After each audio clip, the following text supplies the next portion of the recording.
Okay, so let's talk about necessary and sufficient variables. Very few variables are necessary to an outcome and sufficient to produce an outcome. Necessary means that you have to have that factor present in order to display the outcome. The gene for Huntington's disease is an example of a necessary variable. If you don't have that gene, you won't develop Huntington's disease.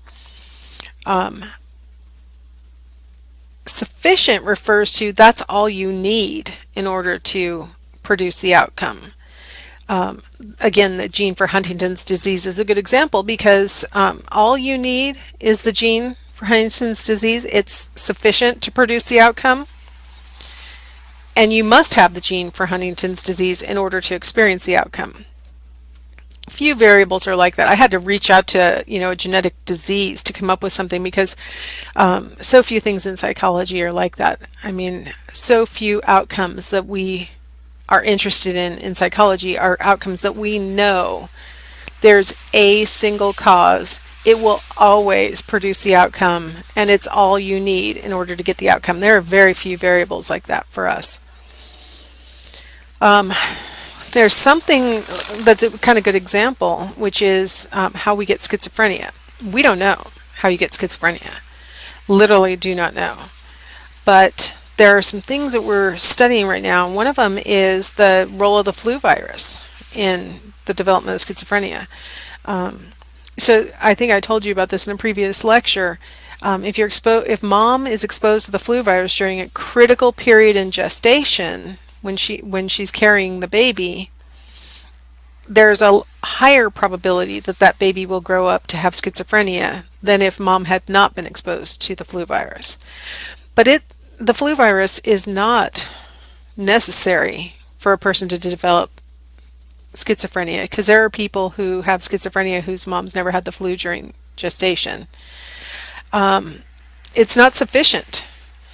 It seems like at the minimum it has to happen in combination with this critical period in fetal development during the organization of particular structures of the brain. And even beyond that, we're not entirely sure that any time a flu virus is present at that critical period, that combination would be necessary and sufficient. It might mean it might be the case that there's you're required to have a predisposing gene or something too. It's really not well understood, and that's so characteristic of things that psychologists are interested in. There are multiple factors. Hardly ever is there a thing that will cause an outcome in psychology.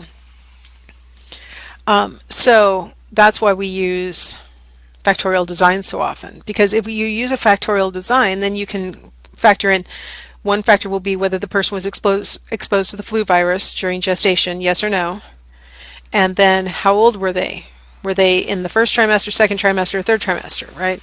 And then we can look at the differences in their schizophrenia scores. By taking both factors into consideration, we have a better chance of making a prediction. Okay, so let's assume we've got a couple of factors that we think are going to have do a pretty good job of causing a particular outcome. Okay, how do we get our participants into their experimental groups? Well, there is one technique that's called creating independent groups, or we sometimes call it a between subjects design.